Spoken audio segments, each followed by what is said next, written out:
اعوذ باللہ من الشیطان الرجیم بسم اللہ الرحمن الرحیم الحمد للہ الذی نور قلوب العارفین بنور معرفتہ واثبت فؤاد انبیائہ واولیائہ بقصص الانبیاء والمرسلین وأكمل إيمان المسلمين والمؤمنين بولاية علي أمير المؤمنين عليه السلام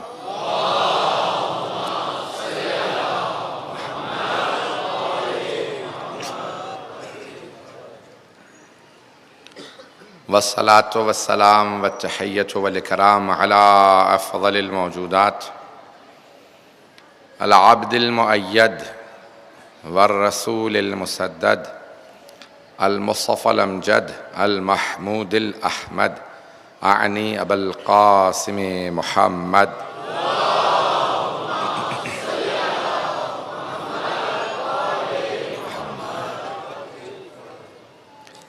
وعلى روحه ونفسه وساهره ووصيه سید الاتقیاء والاسفیاء مولا الموالی امام المتقین علی بن ابی طالب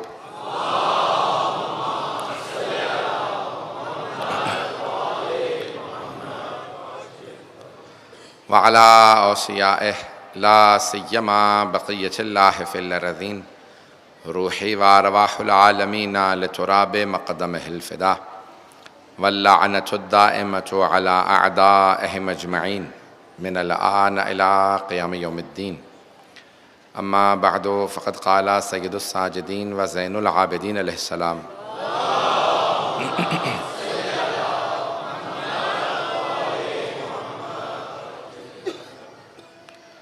اللهم وإنما يهتدي المهتدون بنور وجهك فصل على محمد وآله واهدنا صلوات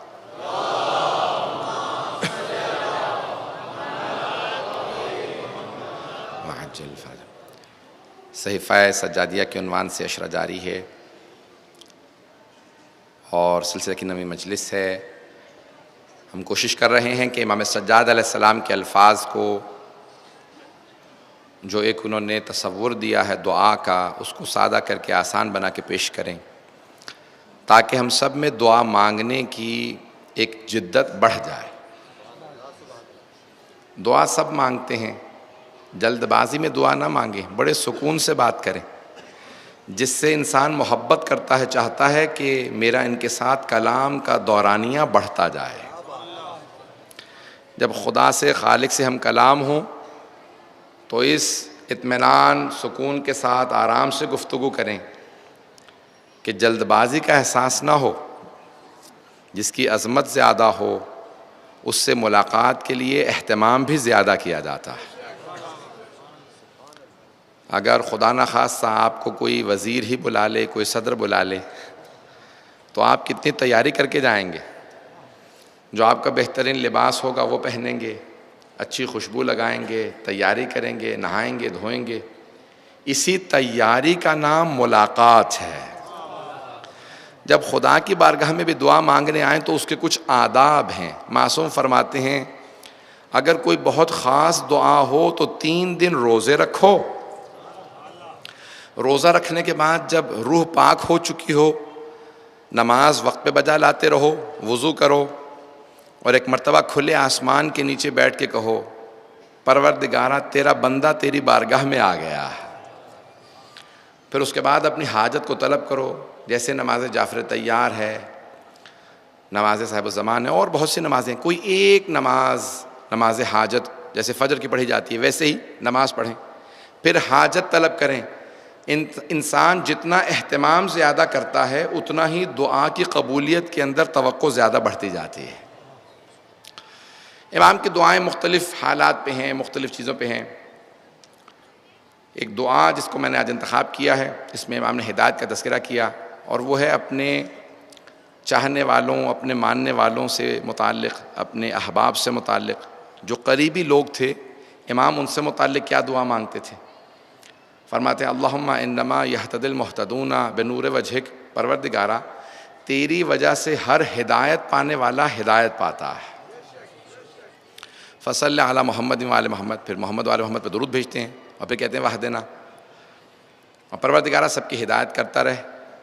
اب یہ ہدایت کا لفظ آیا ہے، اس کو پیش کرنا چاہ رہا ہوں، تھوڑی سی اس کی تشریح کروں گا، وضاحت کروں گا، بہت تفصیل میں نہیں جاؤں گا۔ قرآن میں بھی جب آپ پڑھیں گے تو لفظ ہدایت بہت زیادہ استعمال ہوا ہے، یہاں تک کہ سورہ فاتحہ جب تلاوت کریں نماز میں واجب ہے، اس کے بغیر نماز نہیں ہوتی۔ ہر رکعت میں، ہر نماز میں کم از کم 2 مرتبہ سورہ فاتحہ کی تلاوت، اور اس میں کہتے ہیں اہدنا الصراط المستقیم۔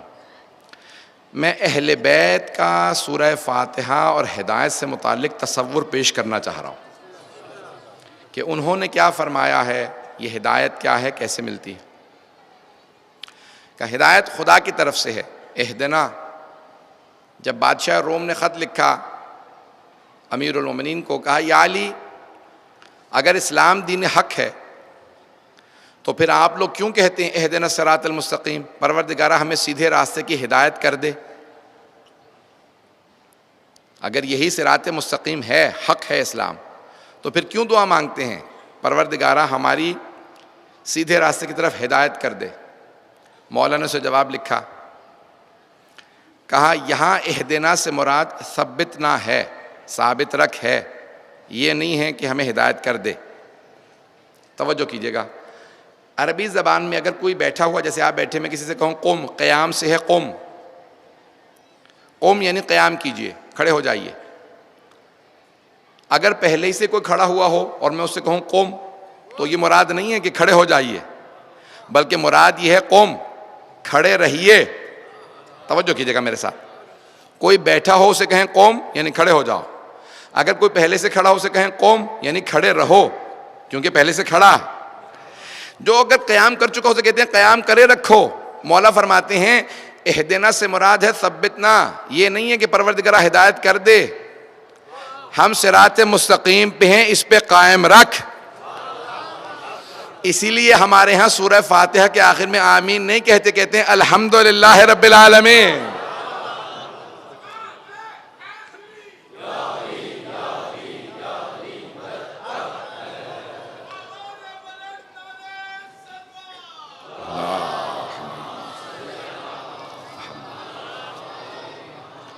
اس سے بہتر انداز سے صلوات کی زحمت کریں گے۔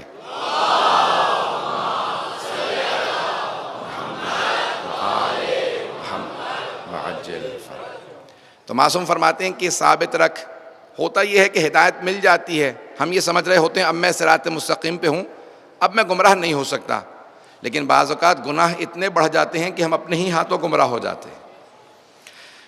تو پروردگار ہمیں ہدایت کرتا رہ، ثابت رکھ، ایک مرتبہ ہدایت کی ضرورت نہیں ہوتی۔ امام سجاد کی دعا کا جملہ پیش کر رہا ہوں، توجہ سے سنیں گے اس جملے کو۔ مولا فرماتے ہیں رب لا تکلنی علی نفسی لطرفۃ عین ابدا، پروردگارہ کبھی پلک جھپکنے کی مدت کے لیے بھی ہمیں ہمارے حال پہ نہ چھوڑ دے۔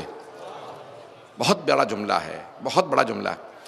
فرماتے ہیں کبھی پلک جھپکنے کی مدت پہ بھی ہمیں ہمارے حال پہ نہ چھوڑ دے، ہم پلک جھپکنے کے لیے بھی تیرے محتاج ہیں، ہر حالت میں ہماری ہدایت کرتا رہے۔ کوئی آدمی اپنے آپ کو بہت بڑا سمجھنے لگے کہ میں بہت بڑا ہو گیا ہوں، میں بہت قابل ہوں، میں بہت عالم ہوں، فاضل ہوں، بہت بادین ہوں، متدین ہوں، بہت نمازی ہوں۔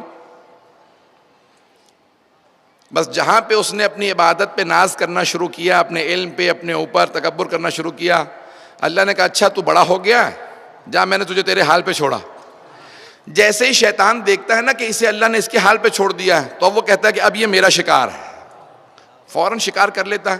اللہ کی ہدایت کے بغیر ہم شیطان سے ایک پل نہیں بچ سکتے، اس لیے کبھی تکبر نہ کریں۔ مولا فرماتے ہیں ہمیشہ جھکے رہنا، تکبر سے انسان کی عادتیں خراب ہونے لگتی ہیں۔ ایک تکبر کرو گے ساتھ میں 100 بیماریاں اور لے کے آئے گا، ایک تکبر سے کتنی ہی بیماریاں اخلاقی پیدا ہو جائیں گی۔ سب سے بڑا جو کمال سجدے کا یا دعا کا ہے وہ انسان کے تکبر کو دور کرتا ہے۔ مانگنا صرف وہی جانتا ہے جسے تکبر نہ آتا ہو، متکبر کبھی مانگتا نہیں، میں کیوں مانگوں۔ جب کوئی، میں نے پہلے دن کہا تھا، جب کسی نے معصوم سے کہا میرے پاس سب کچھ ہے میں کیا مانگوں، مولا نے کہا پھر بھی مانگتا رہے، یہ مانگنا بتا رہا ہے تو اس کا محتاج ہے۔ انسان ضرورت مند ہے، محتاج ہے۔ کبھی بھی مستغنی نہ سمجھے اپنے آپ کو. جب آدمی اپنے آپ کو مستغنی سمجھنے لگے اس کو زوال آتا. قبولیت دعا کے اندر ایک بہت بڑی شے ہے، وہ ہے دوسروں کے لیے دعا مانگنا. معصوم نے فرمایا ہے ہمیشہ پہلے دوسروں کے لیے دعا مانگو پھر اپنے لیے مانگو. جو دوسروں کے لیے پہلے دعا مانگتا ہے اس کی دعا قبول ہوتی ہے. میں جانتا ہوں لوگ بہت بہت دور سے آئے ہیں، بڑی بڑی زحمت سے بیٹھے ہیں. جناب سیدہ آپ کا آنا قبول فرمائیں اپنے بات میں. بس ٹھیک ہے.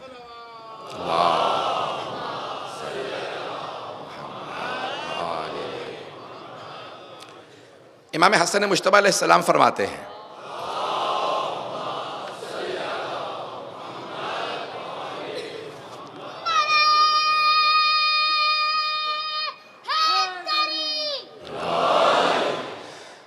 کہ میری والدہ پوری رات دعائیں مانگتی رہیں، میں بیٹھ کے سنتا رہا.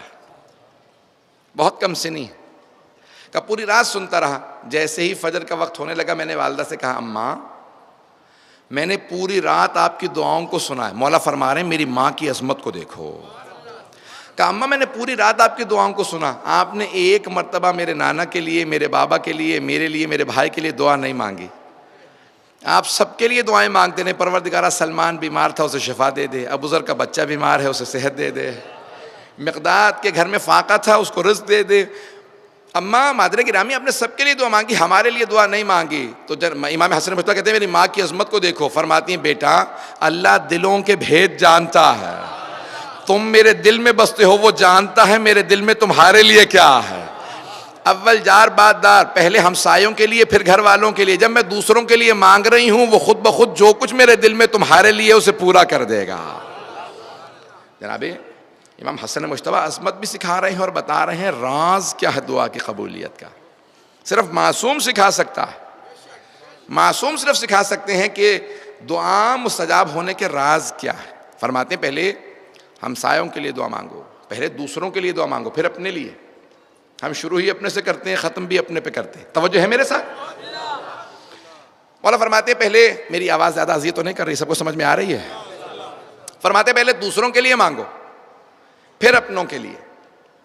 جب انسان دوسرے کے لیے پہلے دعا مانگتا ہے تو خود اپنے لیے دعا قبول ہوتی ہے. اپنے لیے صرف اپنے لیے دعا مانگنا خود غرضی کی علامت ہے. ائمہ کی دعائیں اٹھائیں، حبیب خدا کی دعائیں اٹھائیں. رسول خدا ہمیشہ امت کے لیے دعا مانگ رہے ہیں. الفاظ ہیں روز قیامت جب سارے انبیاء کھڑے ہوں گے وہ اپنے متعلق سوچ رہے ہوں گے، اس وقت بھی حبیب خدا رو رو کے کہہ رہے ہوں گے امتی امتی. پروردگارا اتنا سخت تیرا حساب کتاب ہے، میری امت کا کیا ہوگا. دوسروں کا سوچنا سیکھیں، دوسروں کا سوچیں. ایک بہت بڑا مفکر کہتا ہے جسے اپنا درد محسوس ہو، اپنا درد محسوس ہو، سمجھ لو یہ بھی زندہ ہے، کیونکہ مردے کی علامت ہے اسے درد محسوس نہیں ہوتا. مردے کو درد کیڑا کاٹے گا پتہ نہیں چلے گا، کیوں؟ جان ہی نہیں ہے، روح جا چکی ہے، جسم پڑا ہے. مردے کو درد نہیں لگتا. کہا کہ اگر کسی کو درد محسوس ہونا سمجھ لو زندہ ہے. زندوں کی علامت ہے درد محسوس ہونا. جسے اپنا درد محسوس ہو زندہ، جسے دوسرے کا درد محسوس ہو یہ انسان ہے، اور جسے ساری انسانیت کا درد محسوس ہو وہ مومن ہے.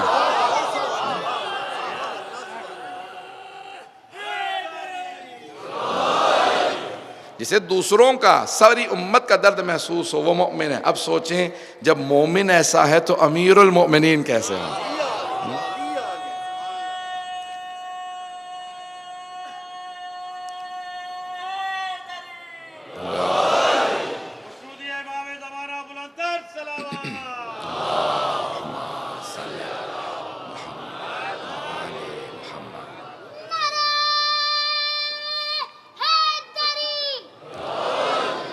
اذان گرامی توجہ ہے میرے ساتھ سب لوگوں کے؟ تو دوسروں کی تکلیف تو درد کو محسوس کرنا. میں جنت میں چلا جاؤں گا. ہمارے ایک بہت بڑے مبلغ ہیں وہ ہمیشہ کہتے ہیں میں اس مومن کو مومن ہی نہیں مانتا جو اکیلا جنت میں چلا جائے. جو مومن اکیلا جنت میں چلا گیا تو کیا کمال کیا، ویسے ہی بخشے جاتے، شفاعت ہی مل جاتی. کم از کم 8-10 کو ساتھ تو لے کے جائیے. دوسروں کا سامان کیجئے، دوسروں کا بھی خود غرض نہ ہو. مومن وہ ہوتا ہے جسے دوسروں کی ہدایت کی پرواہ ہو، جو ہر ایک کا درد محسوس کرتا ہو، ہر ایک سے محبت کرتا ہو. اہل بیت علیہ السلام تو جانور کی بھی تکلیف کو محسوس کرتے تھے. حبیب خدا سے متعلق ایک صحابی جب چابک اٹھا کے انہوں نے رسول خدا کی اونٹنی کو ماری، کہا خبردار آئندہ مت مارنا. کہا یا رسول خدا یہ آپ کو تنگ کر رہی تھی، اچھل رہی تھی اونٹنی. کہا وہ جانتی ہے محمد مصطفیٰ سوار ہے، وہ اس لیے ناز کر رہی تھی، خبردار اس اونٹنی کو بھی مت مارنا، جانور کو بھی مارنے کا حساب کتاب ہے. کہا یا رسول خدا ہمارے جانور ہیں، گھوڑے ہم نے بہت پال رکھے ہیں، تو ہمارے گھوڑے مخلوط ہو جاتے ہیں، مکس ہو جاتے ہیں، پتہ نہیں چلتا، تو ہم نشان لگاتے ہیں گھوڑوں پہ، لوہا گرم کرتے تھے اس میں نشان ہوتا تھا. تو آپ نے کہا نشان لگانا بھی ہو تو پشت پہ نشان لگانا، چہرے پہ نشان نہ لگانا. کہا یا رسول اللہ کیوں چہرے پہ نشان نہ لگائیں؟ کہا کیونکہ چہرے سے منہ سے یہ خدا کی تسبیح کرتا ہے. وہ حبیب جو جانوروں سے متعلق اتنا خیال کرتے ہیں، وہ اہل بیت جو جانوروں کی پرواہ کرتے ہیں، ان کے ماننے والے ہر ایک کی پرواہ کریں گے. توجہ تو ہے نا میرے ساتھ؟ تو گرامی اب امام فرماتے ہیں کہ دوسروں کے لیے بھی دعا مانگو. چوتھے امام کی دعاؤں کو اگر آپ دیکھیں اتنی گہری دعا ہے. کوئی بھی آ جائے امام سے کہہ دے دعا مانگے، جانتے ہیں اب اسے کون ہے؟ کہ نہیں اپنا نہ بھی ہو، جب اس نے دعا کے لائق سمجھا ہے تو کیوں نہ مانگے اس کے لیے دعا. اذان گرامی دعا کے آداب ہیں، ان آداب کو سمجھنا بہت ضروری ہے. حضرت سلمان فارسی سے کسی نے کہا مجھے تکبر بہت ہے. مولا کا بھی جملہ ہے کہ تکبر کیسا؟ تم نجس سے پیدا ہوئے ہو، جب مر جاؤ گے دوبارہ جیفا مردہ بن جاؤ گے، دوبارہ نجس ہو جاؤ گے. جس کی ابتدا بھی نجس ہو انتہا بھی نجس ہو، تکبر کیسا؟ پتہ نہیں توجہ ہے یا نہیں. مولا کہتے ہیں تکبر کیسا؟ اب کسی نے جناب سلمان سے کہا دیکھیں مولا کا جملہ تو بہت بڑا جملہ ہے نا، کہ عصمت کا درجہ کچھ اور ہے. اب جناب سلمان جو جناب سرور کائنات اور جناب امیر سے سیکھے ہوئے تھے، کسی نے پوچھا سلمان ہمیں سمجھائیے تکبر بہت زیادہ ہے، دور کیسے کریں؟ کہ پہلا اصول کبھی اوپر بیٹھ کے کھانا نہ کھانا، زمین پہ بیٹھ کے کھایا کرو. کہ کیوں زمین پہ بیٹھ کے کیا ہوگا؟ کہ تمہیں بھی اندازہ ہوگا صرف بندے زمین پہ نہیں کھاتے، غلام نہیں کھاتے، میں بھی زمین پہ بیٹھ کے کھاتا ہوں، زمین پہ بیٹھ کے کھانا کھاؤ. کا دوسرا اصول، تین اصول بتائے ہیں. کا پہلا اصول زمین پہ بیٹھ کے کھانا کھاؤ. کا دوسرا اصول نیا لباس نہ پہنا کرو، کیونکہ نیا لباس پہن کے زیادہ تکبر آتا ہے. پرانا لباس پہنو. کا آپ نیا لباس نہیں پہنتے؟ کا نہیں. کا کب پہنیں گے نیا لباس؟ کا جس دن اس دنیا سے آزاد ہو جاؤں گا. کفن نیا پہنوں گا، دنیا میں نئے لباس کی کیا ضرورت ہے، آزادی پہ لباس نیا پہنوں گا. کا تیسرا اصول کیا ہے؟ کہ جب بھی کوئی بات کرنے لگے نا تو اس سے کہنا پہلے آپ بات کر لیجئے. جو متکبر ہوتا کہتا ہے مجھے بولنے دو، جانتے نہیں کون بول رہا ہے. کہ پہلے دوسروں کو موقع دو، خود بخود تکبر ٹوٹنے لگے گا. عزیزان گرامی کتنے پیارے اصول دیے ہیں، اگر ہم انہی اصولوں کو اپنا لیں تکبر دور ہوگا. جہاں تکبر نہیں ہوتا وہاں دعا قبول ہوتی ہے. تکبر اللہ کو پسند نہیں. ایک اور اصول ہے، چند باتیں پیش کر رہا ہوں، اگر سب باتیں بھی کہوں گا تو آج ان کو سن لیجئے گا.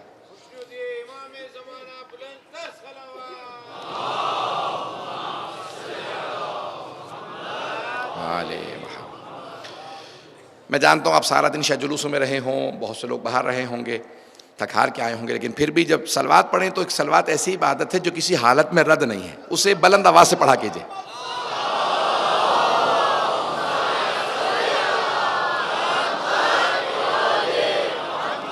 وعجل فرج اللہم صلی محمد وعجل فرج. تو چند طبقات کی بات کا دعا قبول نہیں ہوتی، ان گناہوں سے توبہ کریں دعا ضرور قبول ہوگی. ائمہ نے فرمایا ہے آق والدین کی دعا کبھی بھی قبول نہیں ہوتی. جس کو والدین آق کر دیں یا ناراض ہوں، دعائیں مانگتا رہے، نمازیں پڑھتا رہے جب تک ماں باپ دوبارہ راضی نہ ہو جائیں. کہ مولا قصور ان کا تھا، میرا تو قصور ہی نہیں ہے، ان کی غلطی تھی. تو مولا نے کہا بھی وہ معصوم تو نہیں ہے نا، غلطی کر سکتے ہیں. غلطی ان کی ہو تب بھی تم ہی ان سے معذرت کرو. کبھی جب غلطی ان کی ہے، کہ اگر غلطی تمہاری ہو تو تم ویسے ہی گنہگار ہو. غلطی ان کی ہو تب بھی تم معذرت کرو. کہ قرآن نے کہا وَلَا تَقُلْ لَهُمَا اُفٍّ، چھٹے امام فرماتے ہیں اف تک نہ کہنا. کہ جانتے ہو اف کیوں کہا اللہ نے؟ الف اور فے صرف 2 حروف سے بن کے یہ لفظ بنا. کہ اس سے اگر چھوٹا لفظ ہوتا تو اللہ وہی استعمال کر کے کہتا. اتنا بھی مت کہنا ماں باپ کے سامنے. کہ جیسا بھی ہو ان کے سامنے ہم ماں باپ کو بھی چاہیے کہ وہ اصول نہ توڑیں اور کبھی بھی بچوں کو مجبور نہ کریں. لیکن بچے کبھی بھی والدین کے سامنے، آقے والدین کی دعا قبول نہیں ہوتی ہے. ماں باپ کو راضی کریں گے دعا قبول ہوگی. ایک اور ہے صلہ رحمی، قطع رحم کی دعا قبول نہیں ہوتی. ہمارے کو ساتھ کہا کرتے تھے اگر اپنے خونی رشتہ داروں سے آپ کا ملنا جلنا ختم ہو چکا ہے تو ہمارے اعمال میں نہ آئیے گا، آپ کی وجہ سے ہماری بھی دعائیں قبول نہیں ہوں گی. بہت سخت جملہ ہے. وہ کہتے تھے آپ کی وجہ سے ہمارے بھی اعمال رد ہو جائیں گے. وہ کہتے پوری پوری بستیاں، حدیث ہے چوتھے امام کی، وہ بستیاں اجڑ جاتی ہیں جہاں صلہ رحم ختم ہو جائے. وہ بستیاں اجڑ جاتی ہیں. اللہ کو صلہ رحم بہت پسند ہے، زندگی اسی کی بڑھتی ہے جو والدین سے ادب سے پیش آئے اور صلہ رحم کرتا رہے. تو چند چیزیں بہت ضروری ہیں دعا کی قبولیت کے لیے. ایک اور شے کہ جب بھی دعا نکالنے کے، جب بھی دعا پڑھنے کے لیے جا رہے ہو تو صدقہ نکال کے جانا. صدقہ نکالنے سے دعا قبول ہوتی ہے. بعض گناہوں سے اجتناب اور بعض نیک اعمال کا کرنا. میں آج ایک دو واقعہ سنانا چاہ رہا ہوں، اگر سننا پسند فرمائیں گے تو بابا بلند صلوات ہیں.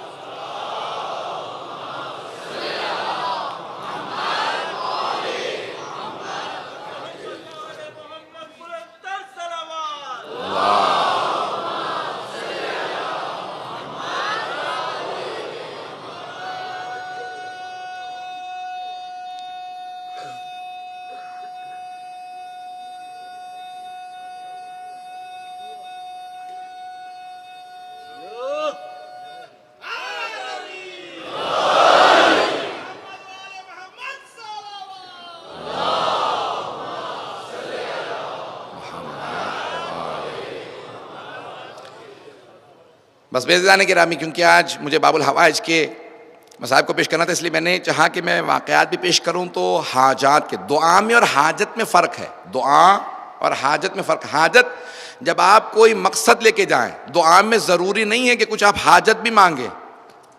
حاجت نہ بھی ہو، حمد کرتے رہیں، صلوات بھیجتے رہیں، یہ بھی دعا کی اقسام ہیں. لیکن حاجت وہ ہوتی ہے جب آپ کو کوئی طلب ہو، کچھ چاہیے ہو.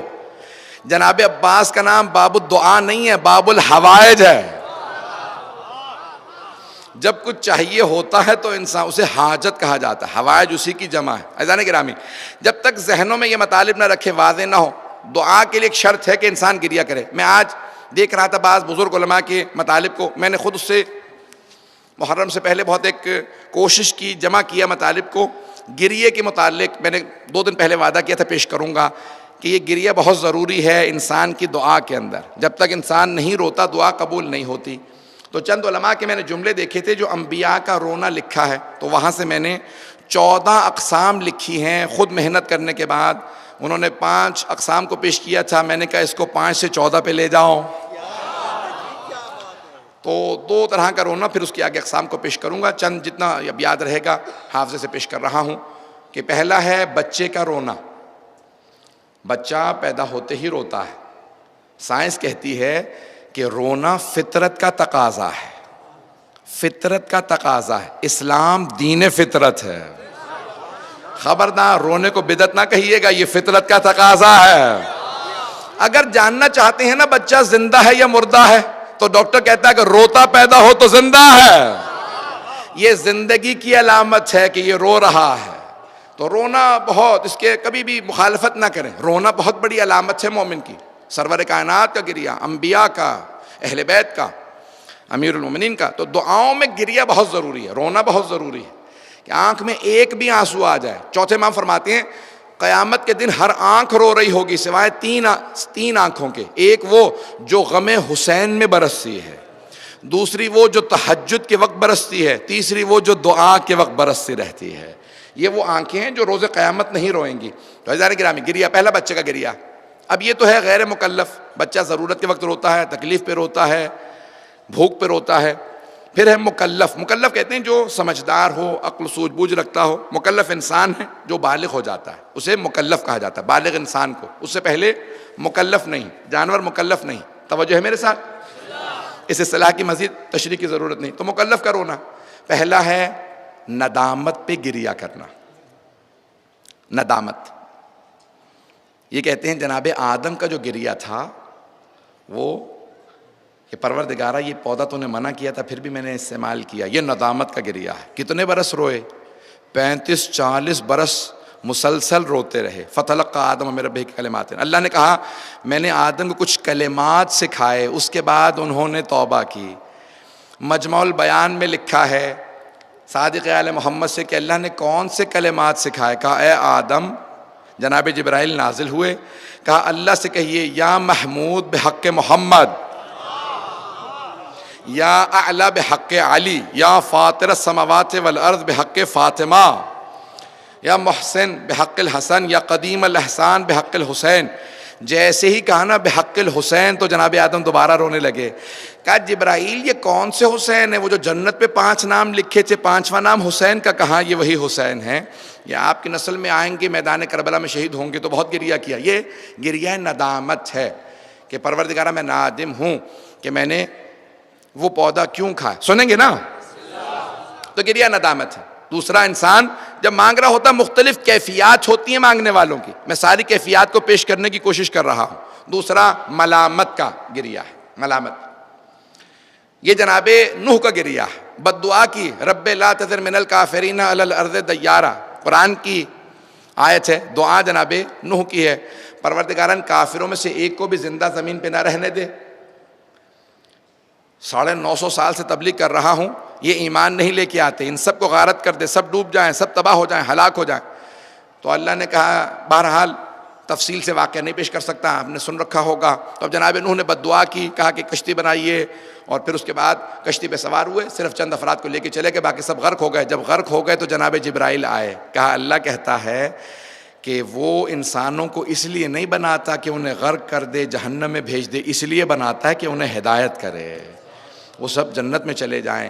تو اس وقت واقعہ تفصیلی ہے، جناب نوح نے بہت گریہ کیا، بہت روئے، بہت روئے۔ وہ کہا گریہ ملامت ہے، کہا اللہ فیصلہ کرتا، میں نے بد دعا کی، اللہ نے سنی ہے، کوئی برا نہیں کیا تھا، وہ سب واجب، یعنی بہت گنہگار لوگ تھے، میں گناہوں کو نہیں گنوانا چاہتا، بچے بھی موجود ہیں، بہت بڑے گناہ انجام دیتے تھے، واجب القتل تھے، بے انتہا ظالم اور سخت دل لوگ تھے، اس کے باوجود بھی نوح کتنے کریم ہیں، نبی ہیں نا اللہ کے۔ تو کہتے ہیں پروردگارہ 950 سال تبلیغ کے بعد بد دعا کی تھی، پھر بھی میں ملامت کر رہا ہوں کہ نہ کہتا۔ جناب امیر سے کسی نے پوچھا تھا آپ کی اور نوح کی دعا میں فرق کیا ہے؟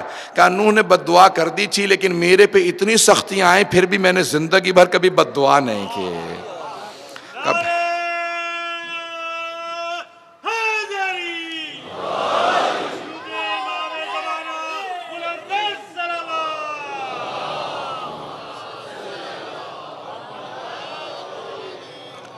توجہ ہے زیادہ گرامی میرے ساتھ؟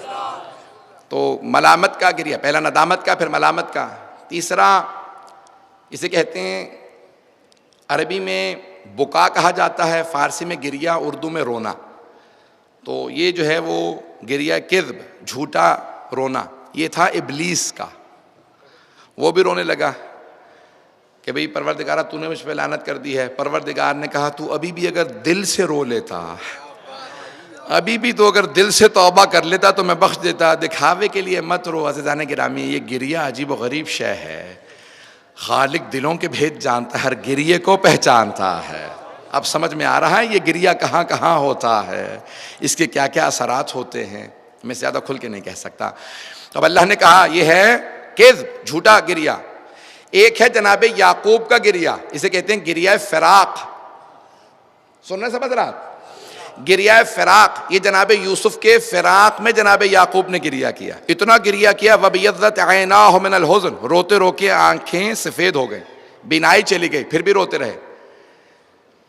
تو یہ اسے گریہ فراق کہا جاتا ہے۔ آپ نے دیکھا بات، اب یہ ایک ایک میں مثال دے کے اس کو بڑھا سکتا ہوں، وقت نہیں ہے۔ بعض والدین بچوں کو پردیس بھیج دیتے ہیں تو روتے رہتے ہیں، فراق میں روتے رہتے ہیں۔ کیسی کیسی کیفیات انسان پہ طاری ہو جاتی ہے نا، بچہ دور ہے، اور بعض اوقات تو بچہ دور بھی نہیں ہوتا، پھر بھی والدین فراق محسوس کرتے ہیں۔ جناب یعقوب جانتے تھے بیٹا زندہ ہے، لیکن جناب یوسف کے فراق میں اتنا روئے۔ وہ بیٹے کیوں دور کر رہے تھے کہ باپ ہمیں زیادہ توجہ دینے لگیں گے؟ اللہ نے کہا تم سمجھتے ہی نہیں ہو کیفیت کیا ہے، دور ہو کے شدت بڑھ جاتی ہے محبت کی۔ تو اسے گریہ فراق کہا جاتا ہے۔ ایک ہے گریہ شوق جو جناب شعیب کا تھا، جناب موسیٰ ان کے داماد ہیں، جناب شعیب بھی بہت روتے تھے، تو وہ گریہ شوق ہے۔ گریہ عظمت، اہل بیت علیہ السلام کا جو گریہ ہے وہ اللہ کی عظمت پہ گریہ ہے۔ جناب امیر عظمت پروردگار کے، پروردگارہ عبیدک ببابک، تیرے بندے تیری بارگاہ میں آ گئے، جب گریہ کرتے تھے، یہ گریہ عظمت پروردگار۔ ایک جہنم میں جانے والوں کا بھی گریہ ہے، گریہ حسرت، یا حسرتاً علی العباد، اللہ کہتا ہے جہنم میں جانے والے بہت روئیں گے، اے کاش ہم نے دنیا میں توبہ کر لی ہوتی، اب سوائے کف افسوس ملنے کے کچھ نہیں رہا ہمارے پاس. کہ جہنم والے پھر فَلْيَبْكُوا كَثِيرًا وَلْيَضْحَكُوا قَلِيلًا أَنَّهُ أَضْحَكَ وَأَبْكَىٰ. قرآن کے اندر آیت ہے، وہ اللہ وہ ہے جس نے ہنسایا بھی ہے رلایا بھی ہے. اللہ قرآن کے اندر کہتا ہے فَلْيَبْكُوا كَثِيرًا وَلْيَضْحَكُوا قَلِيلًا، زیادہ رویا کرو کم ہنسا کرو. توجہ ہے، رویا زیادہ کرو ہنسا کم کرو. یہ ہنسنا دل کو مردہ کر دیتا ہے، رونا رونے کے بعد انسان کا دل زندہ ہو جاتا. امام حسین علیہ السلام کا فرمان ہے کہ میری زیارت پہ جو بھی آئے گا محزون آئے گا، غم کے ساتھ آئے گا، لیکن جب واپس جائے گا تو سرور کے ساتھ واپس آئے گا. آپ ایک مرتبہ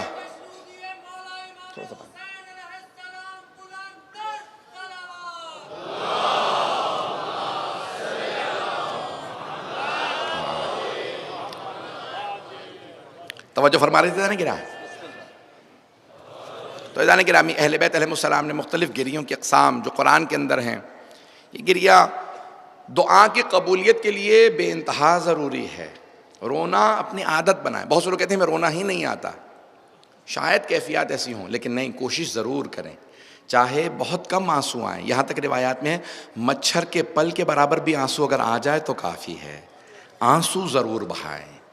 یہ آنسو بہانا انسان کی دلی کیفیت کو تبدیل کرتا ہے. تو گریے پہ بے انتہا تاکید ہے. میں اقسام بیان کر رہا ہوں آپ کے سامنے. تو گریہ کس کس قسم کا ہے؟ ندامت کا ہے، ملامت کا ہے، حسرت کا ہے، عظمت کا ہے، محبت کا گریہ ہے. آپ نے دیکھا ہے کہ بعض اوقات ماں باپ بچے کی ترقی سنتے ہیں تو رو پڑتے ہیں. یہ ترقی یہ محبت کی بتا رہی ہے. اور بعض اوقات خود انسان اپنی ترقی پہ رو پڑتا ہے. یہ مسرت کا گریہ ہوتا ہے، خوشی میں بھی گریہ ہوتا ہے. پتہ نہیں توجہ ہے یا نہیں. صرف غم میں گریہ نہیں ہوتا، خوشی میں بھی گریہ ہوتا. کچھ خوشی میں رونے لگتے ہیں. میں نے کئی ایسے مومنین دیکھے ہیں، خدا گواہ ہے، ممبر پہ بیٹھتا ہوں تو دیکھ رہا ہوتا ہوں، کئی فضائل میں بھی رو رہے ہوتے ہیں. یہ فضائل اہل بیت پہ اتنا خوش ہوتے ہیں کہ آنسو جاری ہو جاتے ہیں. عزیزان گرامی، یہ مسرت کا گریہ اور ہے، اس کا اپنا لطف ہے کہ انسان بعض اوقات اپنے جذبات و احساسات پہ قابو نہیں پاتا، آنسو بہنے لگتے ہیں. تو گریہ بری شے نہیں ہے، یہ انسان کی فطرت کا تقاضا ہے. مختلف کیفیتیں طاری ہوتی ہیں. بعض اوقات ایک ایسا بھی گریہ ہوتا ہے کہ چوٹ بچے کو لگتی ہے، رو ماں رہی ہوتی ہے. ارے چوٹ تو بچے کو لگی ہے، کہ نہیں اتنا درد شاید بچے کو محسوس نہ ہوا ہو جتنا ماں کو ہو رہا ہے. یہ تکلیف اور درد کا گریہ. اسے جسمانی چوٹ لگی ہے، ماں کو روحانی تکلیف ہوئی ہے. بات پہنچ رہی ہے؟ میں مسائل پہ نہیں آیا ہوں. عزیزان گرامی، مختلف کیفیات ہیں. کہا یہ جتنے بھی گریے ہیں نا، آپ کو مدد ملے گی. رونے کی عادت بنائیں. ایک بہت بڑی برطانیہ کی سیاستدان ہے، برطانیہ کے ایک سابق وزیر اعظم کی خواہر نسبتی ہے، ان کی بیوی کی بہن. خود بھی برطانیہ کی ممبر پارلیمنٹ ہے، بہت بڑی رائٹر ہے. تو وہ کہیں کسی سفر میں تھی تو کسی ایرانی نے ایک مرتبہ ان سے کہہ دیا کہ بھی آپ ایران بھی آئیے گا. کہا ٹھیک ہے. سیاستدان ہے، چلی گئی. تو کہا یہ جگہ جگہ گنبد بنے ہیں سونے کے، یہ کیا ہے؟ امام زادے آپ کو پتا نا ایران میں بہت زیادہ ہے. کہا یہ حرم ہے، شرائن ہے انگلش میں کہتے ہیں، حرم. کہا حرم کن کے ہیں یہ؟ کہا اہل بیت رسول خدا کے. کہا میں اندر جانا چاہتی ہوں. کہا امام رضا کے حرم میں نہیں جا سکتی، آپ مسلمان نہیں ہیں، لیکن آپ حجاب کر لیں، آپ کو حضرت معصومہ کے حرم میں لے جاتے ہیں. تو کہا ٹھیک ہے 5 منٹ مل جائیں تو بہت اچھا ہوگا. اندر گئیں. 5 منٹ بعد کہا چلیں، کسی خاتون نے، کیونکہ زنانے میں گئی تھی. کہا مجھے آدھا گھنٹہ اور مل سکتا ہے؟ تو آدھا گھنٹہ بیٹھنے کے بعد وہ آئیں تو دیکھا بہت زیادہ رو رہی ہیں. کہا مجھے کچھ دیر اور چاہیے. 1.5-2 گھنٹے بیٹھی رہیں. کہا باہر آئیں. کہا یہ کون ہے بی بی؟ کہا یہ 18 برس کی تھی جب ان کی شہادت ہوئی ہے، انتقال ہو گیا. تو کہا میں ان سے متعلق تحقیق کرنا چاہتی ہوں. تحقیق کرنے جب بیٹھی تو چند مہینوں میں مسلمان ہو گئی. کہا کیا بات ہے، آپ نے تحقیق خاتون پہ کی جو اسلام کی سب سے بڑی خاتون بھی نہیں مانی جاتی اور آپ مسلمان ہو گئیں. انگریزوں نے پوچھا ٹیلی ویژن پہ، میں اس کا انٹرویو سن رہا تھا خاتون کا. کہا میں زندگی میں پوری دنیا کے مختلف بڑے بڑے ملکوں میں گئی ہوں، سیاستدان ہوں، دورہ پہ جاتی ہوں برطانیہ کی طرف سے، لیکن جب میں اس حرم میں گئی جہاں سارے فرش پہ بیٹھے تھے، نہ کرسیاں تھیں نہ مسند تھی. کہا سب کے سب فرش پہ بیٹھے تھے، میں ایک مرتبہ اندر گئی، جیسے ہی زری کے قریب پہنچی ایک ہیبت سی طاری ہونے لگی، میں نے محسوس کیا یہاں ایسی روحانیت ہے جیسی میں نے پوری زندگی محسوس ہی نہیں کی۔ میں سمجھ گئی یہ کوئی عام بی بی نہیں ہے، اس کا مقام کچھ اور ہے۔ کہا میں بیٹھی رہی،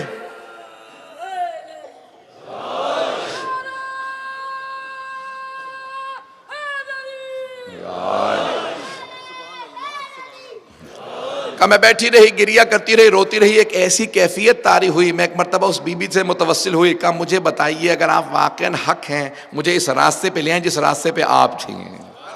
کہا اس وقت کی میری دعا قبول ہوئی، میں مسلمان ہو گئی۔ پھر بعد میں پتہ چلا اسلام کے اندر بھی اختلافات، کہا میں اس راستے پہ چلنا چاہتی ہوں جس راستے کی پیشوا یہ بی بی ہے۔ کہا ان بی بی کا نام فاطمہ معصومہ۔ عزیزان گرامی، آپ کو احساس ہی نہیں ہے یہ روحانیت جو یہاں ہوتی ہے، کیونکہ آپ یہاں پلے بڑے ہیں، ان سے پوچھیں جو اس سے محروم ہے، ان سے پوچھیں۔ ان مجالس کے اندر جو گریہ ہوتا ہے عزیزان گرامی، کیفیت طاری ہوتی ہے، اپنے اوپر لازماً ایک روحانی کیفیت کو محسوس کریں کہ انسان کا نفس پاک ہو۔ کئی مرتبہ تنہائی میں بیٹھ کے گریہ کی عادت ڈالیں، جب دعا مانگنے لگیں تو ایک مرتبہ گریہ کریں۔ یہ گریہ انسان کے گناہوں کو پاک کرتا ہے۔ میں ایک روایت کو پیش کرنا چاہ رہا ہوں، اگر سننا پسند فرمائیں تو باواز بلند صلوات پڑھیں گے۔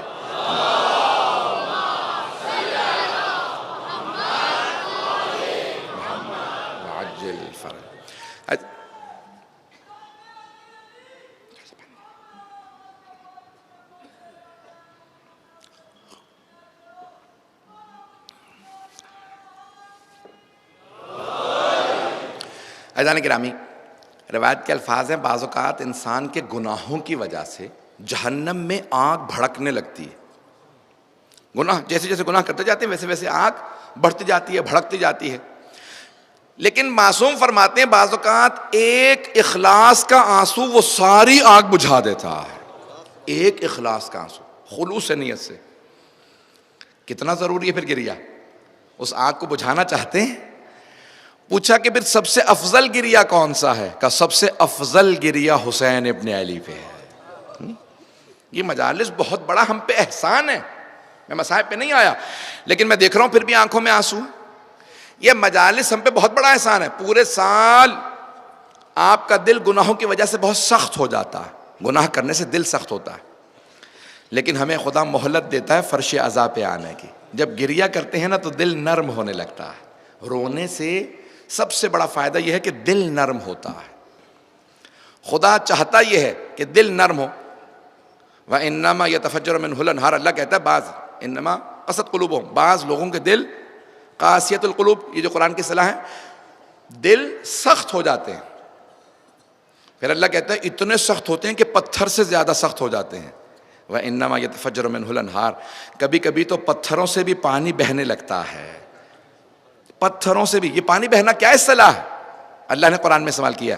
اللہ کہتا ہے بعض پتھروں سے بھی پانی بہنے لگتا ہے، لیکن بعض اتنے دل سخت ہو جاتے ہیں کہ ان کی آنکھوں سے آنسو نہیں آتے۔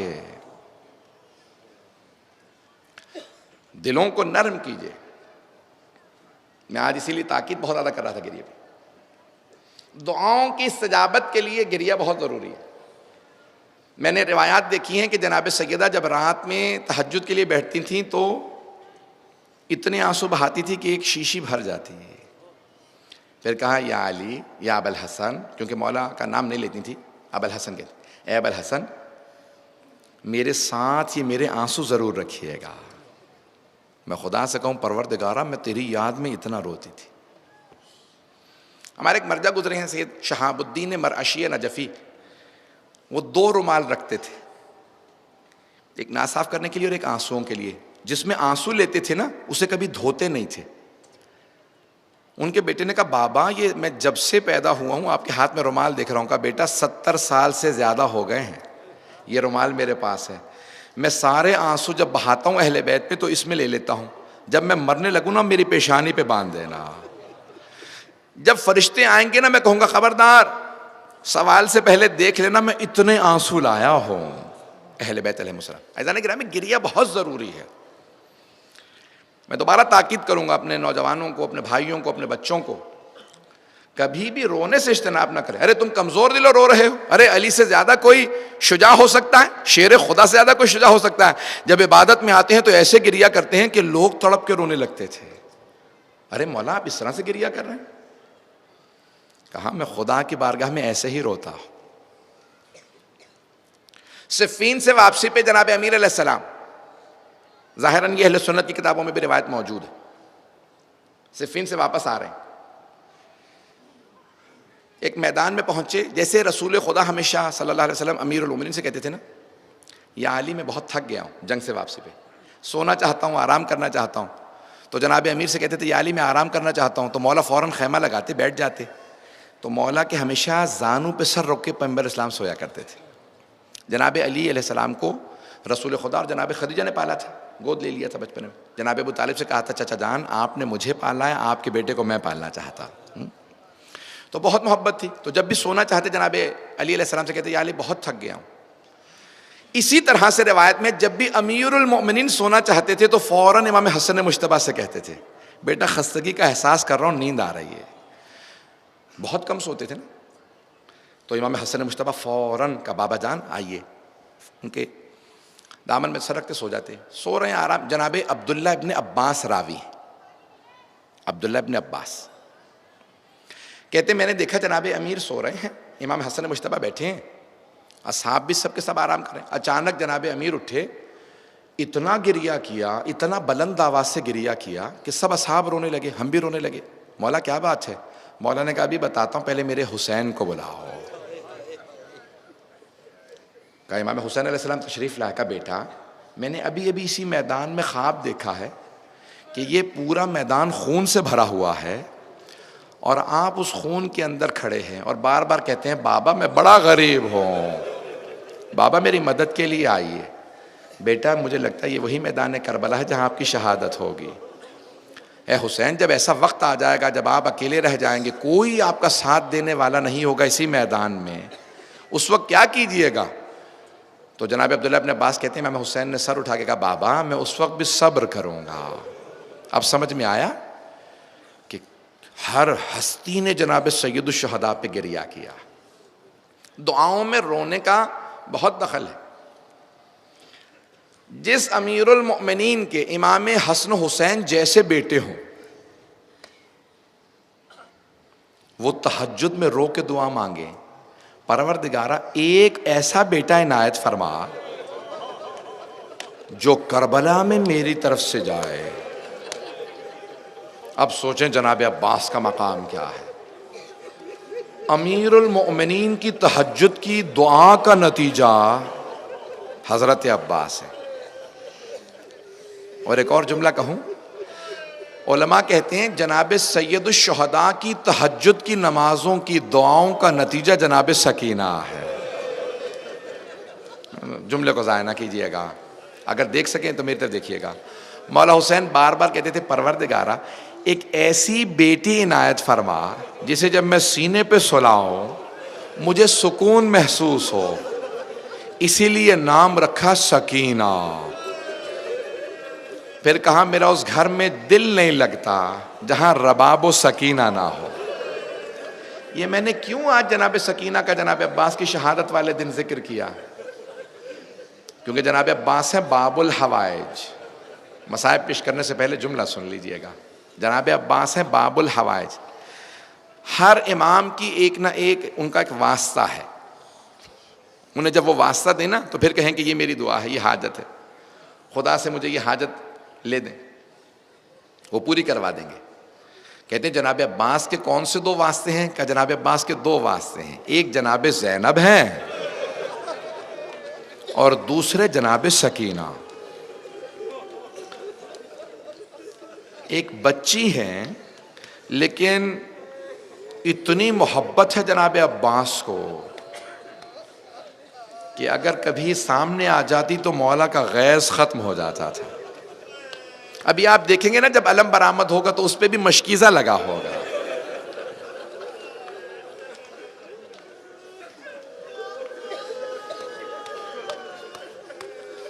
بس بھئی آخری شبیں ہیں, 7 محرم تو گزر بھی گئی ہے. رونے میں کوئی بخل نہ کرے. آج مجھے لشکر حسینی کے سپہ سالار کے مصائب کو پیش کرنا۔ اس سے پہلے کہ میں پوری شہادت پڑھوں، چند جملے پیش کرنا چاہتا ہوں۔ کچھ علماء نے لکھا ہے کہ اگر بہت زیادہ پریشان ہونا تو ہمیشہ کہیں اے باب الحوائج، آپ کو جناب ام البنین کا واسطہ۔ جناب ام البنین کو بڑی محبت تھی، ہر ماں کو محبت ہوتی ہے، لیکن جب جناب عباس کی ولادت ہوئی نا تو جناب ام البنین انتظار میں تھیں کہ ابھی مولا آنے والے ہیں، میرے بیٹے کو گود میں لیں گے۔ تو بی بی بڑی دقت سے دیکھ رہی تھی کیسے پیار کرتے ہیں۔ جیسے ہی مولا نے آغوش میں لیا نا تو مورخین نے سب نے لکھا ہے کہ امیر المومنین نے چہرے کا بوسہ نہیں دیا، ہاتھوں کو چومنا شروع کر دیا۔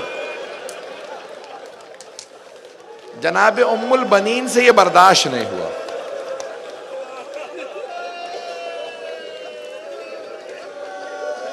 جناب ام البنین رونے لگی، شکوہ نہیں کر سکتی تھی کیونکہ بی بی کی عظمت بہت زیادہ، مولا سے شکوہ نہیں کیا۔ مولا نے آنسو دیکھے، فوراً کہا ام البنین کیا بات ہے، گریہ کیوں کر رہی ہیں؟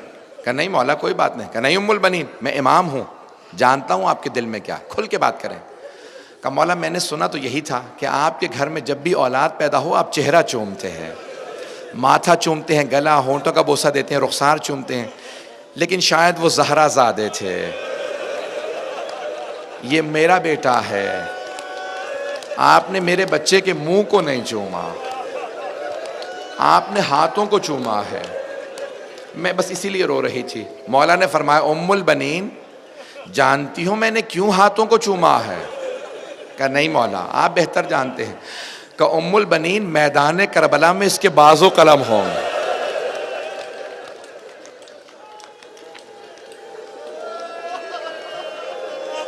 کہا اس میرے بیٹے کے میدان کربلا میں بازو قلم ہوں گے۔ اہل بیت کو بڑی عقیدت تھی جناب عباس۔ اگر آج میں تھوڑا وقت زیادہ لے جاؤں تو معذرت چاہوں گا۔ میں جب جناب عباس کے مصائب پڑھتا ہوں تو کیفیت ہی کچھ اور ہوتی ہے۔ اہل بیت کو بڑی، جب جناب عباس 1 برس کے نہیں ہوئے تھے، آپ دیکھتے ہیں نا 1 برس کا بچہ چلنا شروع کرتا ہے، تو جناب عباس کی سیرت لکھنے والوں نے لکھا بھی 1 برس کے نہیں تھے، مولا گھر میں آئے، دیکھا دایاں ہاتھ جناب زینب نے پکڑ رکھا ہے، بایاں ہاتھ جناب ام کلثوم نے، دونوں بیویاں صحن میں جناب عباس کو چلا رہی ہیں۔ مولا نے مسکرا کے بیٹیوں کو دیکھا، کہا میری بیٹیاں میرے بیٹے کو چلنا سکھا رہی ہیں؟ تو جناب زینب نے کہا نہیں بابا، ہم عباس جیسے بھائی کے سائے میں چلنا سیکھ رہے ہیں۔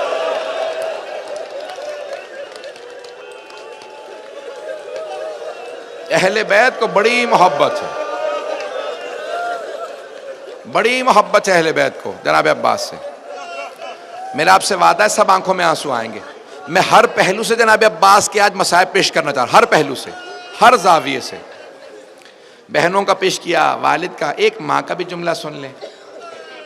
جب مدینے میں خبر پہنچی نا، بشیر ابن جزلم ممبر پہ آیا اور آ کے اعلان کیا الا یا اہل یثرب لا مقام لکم بہا قتل الحسین بکربلا۔ جناب ام البنین کی بھی آنکھوں میں موتیا اتر آیا تھا، دیکھ نہیں پا رہی تھی، فوراً اپنے پوتے کو بلایا فضل کو، ہاتھ میں عصا لیا، کہا بیٹا مجھے فوراً مسجد نبوی لے چل۔ سر پہ برقع لیا، ہاتھ میں عصا، ایک ہاتھ پوتے کے کاندھے پہ رکھا۔ جیسے ہی آئی نا مسجد نبوی میں سوال کیا، کہا بشیر یہ کون سا حسین مارا گیا؟ کہا بی بی آپ کو نہیں معلوم؟ اچھا بشیر نے پہچانا نہیں یہ کون سی بی بی ہے؟ کہا بی بی آپ کو نہیں معلوم یہ نواسہ رسول حسین، علی کا لال حسین، زہرا کے دل کا چین حسین مارا گیا۔ جناب ام البنین نے پلٹ کے کہا، کہا بشیر، روئی نہیں بی بی، کہا بشیر میں کیسے مان لوں عباس کے ہوتے ہوئے حسین مارا گیا؟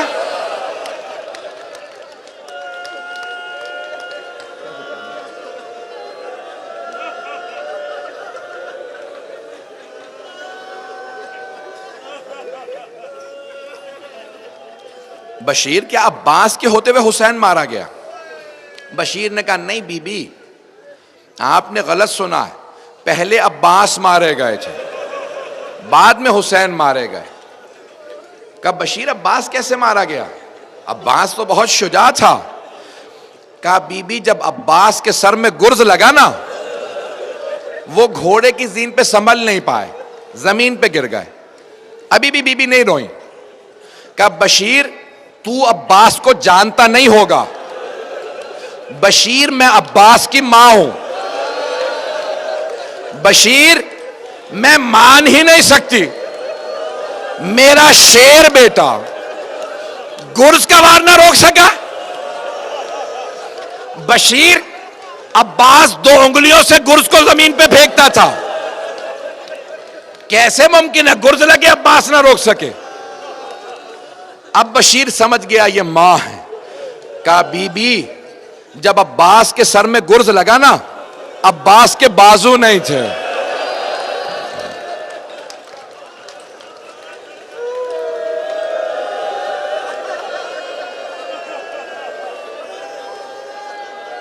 یہ جملہ سننا تھا. جناب ام البنین کے ہاتھ سے عصا زمین پہ گر گیا. بی بی زمین پہ گری، ماتم کرنے لگی، اونچی آواز سے رونے لگی، بلند آواز سے رونے لگی. بشیر نے کہا بی بی کیا بات ہے، آپ سے بیٹے کی شہادت برداشت نہیں ہوئی؟ تو جناب ام البنین نے کہا کہ بشیر تو نے میرا کلیجہ چھلنی کر دیا. کہا بی بی کون سی بات برداشت نہیں ہوئی؟ میں نے تو شہادت بتا دی تھی آپ کو. کہا بشیر تو نے کہا میرے بیٹے کے سر میں گرز لگا اور وہ گھوڑے سے زمین پہ گر گیا. بشیر جب کوئی شاہ سوار گرتا ہے نا، وہ ہاتھوں کا سہارا لیتا. تو کہہ رہا ہے میرے بیٹے کے بازو نہیں تھے. بشیر میں یہ سوچ کے رو رہی ہوں جب میرا عباس گرا ہوگا اس کے بازو نہیں تھے، جب وہ گرا بازوؤں کا سہارا نہیں لے سکتا تھا. میں یہ سوچ رہی تھی اس کا منہ زمین پہ پہلے لگا تھا یا سینہ زمین پہ لگا. اجرکم اللہ. میں آج پڑھوں گا، مجھے معاف کر دیجئے گا. فوراً پوتے سے کہا کہ فضل ذرا مجھے کچھ دیر کے لیے جنت البقیع لے چل. جناب ام البنین وہاں آئیں، ایک قبر کی پائنتی میں بیٹھی، رو کے کہنے لگی بی بی میرے عباس کو معاف کر دیجئے گا. بی بی میرے عباس نے بے وفائی نہیں کی تھی. پہلے میرا عباس مارا گیا تھا، بعد میں آپ کا حسین مارا گیا. لیکن بی بی میں معافی اس لیے مانگنے آئی ہوں، آپ کی بیٹیوں کا پردہ نہیں بچا.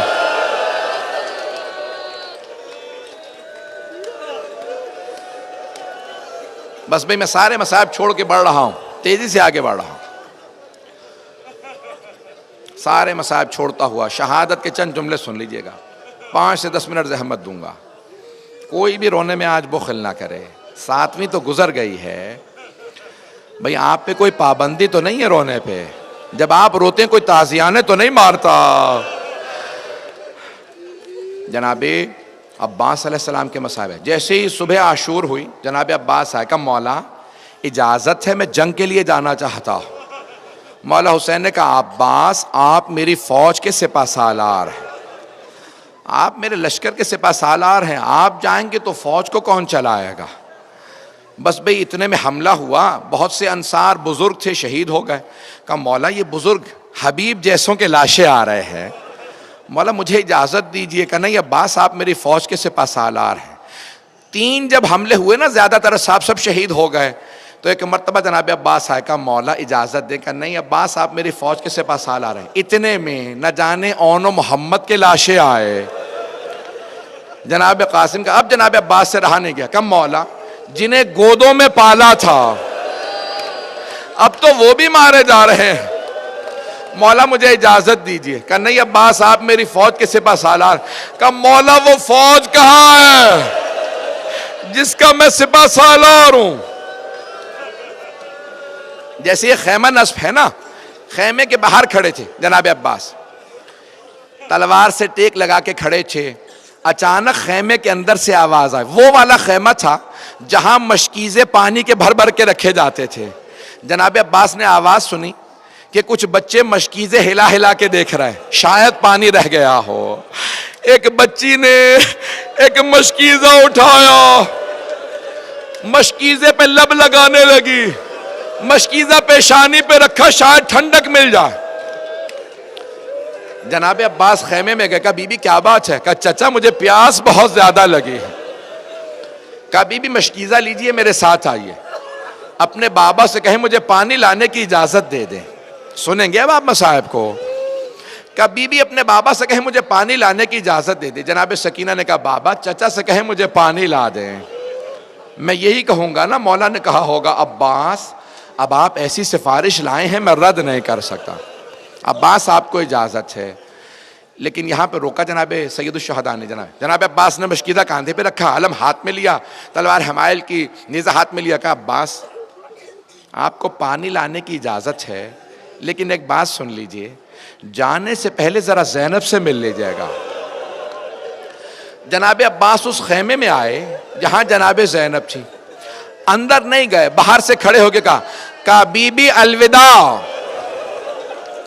بی بی میں جنگ کے لیے جا رہا ہوں، پانی لینے جا رہا ہوں، جنگ کی تو اجازت نہیں ملی، پانی لینے جا رہا ہوں۔ جناب زینب نے کہا عباس جانے سے پہلے ذرا کچھ دیر کے لیے خیمے میں تشریف لائیے۔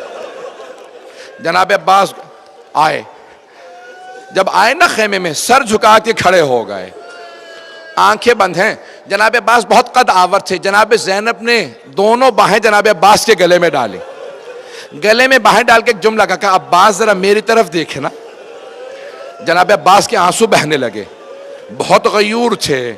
جناب زینب 22 سال بڑی ہیں، پالا تھا جناب عباس کو، ہاتھوں میں پلے تھے، برداشت نہیں کر رہے تھے، جانتے ہیں بی بی پہ بڑا ظلم ہونا۔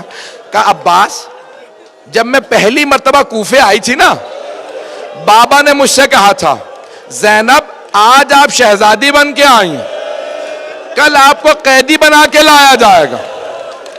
عباس میں سوچا کرتی تھی کس میں جرت ہوگی مجھے قیدی بنائے، میرا عباس جیسا بھائی ہے۔ لیکن عباس ابھی جب آپ نے کہا نا بی بی الوداع، مجھے یقین ہو گیا وہ وقت بڑا قریب ہے جب مجھے قیدی بنایا جائے گا۔ اجرکم اللہ۔ بس بے اب جناب عباس کی غیرت برداشت نہیں کرے، آنسو بہ رہے ہیں، خیمے سے باہر آئے، کہا بی بی مجھے معاف کر دیں۔ ایک بہت بڑے واعظ ہیں، وہ ایک جملہ کہتے ہیں کہ جب جناب عباس خیمے سے باہر نکلے، جناب زینب نے ساری بیویوں کو جمع کیا۔ جب میں یہ جملہ سوچتا ہوں میری کیفیت بدل جاتی ہے۔ ساری بیویوں کو جمع کر کے ایک جملہ کہا بیویوں میں پردے کی ضمانت واپس لے رہی ہوں۔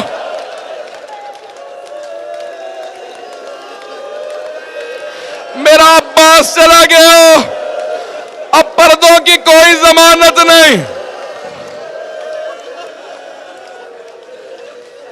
بس بھائی شاید میں پوری شہادت نہ پڑھ سکوں، روک کے دو جملے کہوں آپ سے، آخری جملوں سے پہلے ذرا 2-4 منٹ کی زحمت دوں گا، بس میں نے تمام کیا۔ بہت بڑے واعظ ہیں، شیخ آیت اللہ یحییٰ یثربی حرم میں جناب امام حسین میں بیٹھے تھے، ایک عرب ذاکر نے پڑھتے پڑھتے یہ جملہ پڑھ دیا کہ جب جناب عباس کے بازو قلم ہوئے نا تو لوگ قریب سے تیر مار رہے تھے، جب پورے سینے میں تیر لگے، ایک نے تیر مارا جناب عباس کی آنکھ میں لگ گیا، جب دہنی آنکھ میں تیر لگا مولا نے پہلی مرتبہ کہا مولا میری مدد کرو۔ امام حسین سے کہا مولا میری آنکھ میں تیر ہے۔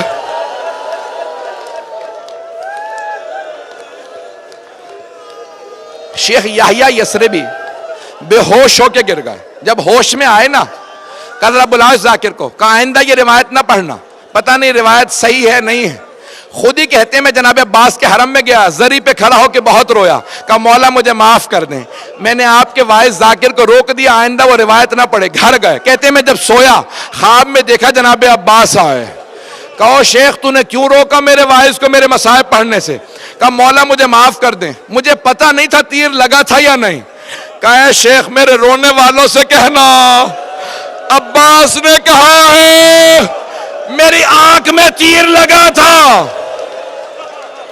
میرے رونے والوں سے کہنا جب آنکھ میں تیر لگے تو ہاتھ سے نکالا جاتا، جس کے بازو نہ ہو اس کی آنکھ میں تیر لگے وہ کیسے تیر نکالے گا؟ مولا کہتے ہیں جب تیر لگا میں نے سر جھٹکا، میں نے بہت سر جھٹکا، تیر نہیں نکلا، میں نے سر جھکایا، گھٹنوں سے تیر کو پکڑا، جب میں نے تیر کھینچا میری آنکھ میں تکلیف محسوس ہوئی، میں نے پہلی مرتبہ کہا بھیا میری مدد کرو۔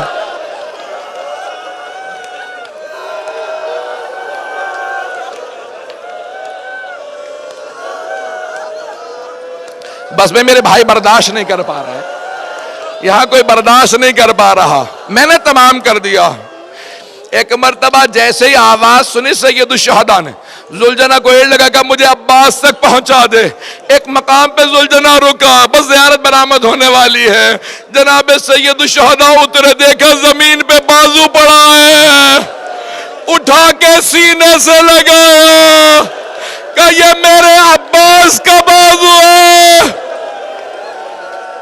پھر دوسرا بازو اٹھایا، آگے بڑھے، ایک مرتبہ جناب عباس کا سر اٹھا کے اپنے زانوں پہ رکھا، جناب عباس نے آخری جملہ کہا کہ مولا میری ماں نے مجھے بتایا تھا جب میں اس دنیا میں آیا میں نے سب سے پہلے آپ کی زیارت کی تھی، مولا میں دنیا سے جاتے میں آپ کی زیارت کرنا چاہتا ہوں، لیکن مولا میری ایک آنکھ میں تیر لگا ہے، دوسری میں خون بھرا ہے، مولا آپ اپنی ابا کے دامن سے میری آنکھ سے خون صاف کر دیں، میں آپ کی زیارت کر لوں۔ جیسے ہی مولا حسین نے ابا کا دامن اٹھایا، خون صاف کرنا شروع کیا، جناب عباس نے کہا مولا میری ماں نے کہا تھا کبھی حسن و حسین سے کام نہ کہنا، مولا میری ماں سے کہیے گا میں آپ کو کبھی زحمت نہ دیتا، اگر میرے ہاتھ سلامت ہوتے میرے بازو نہیں تھے۔ الا لعنت اللہ علی القوم الظالمین۔ ماتم حسین۔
بسم اللہ الرحمن الرحیم.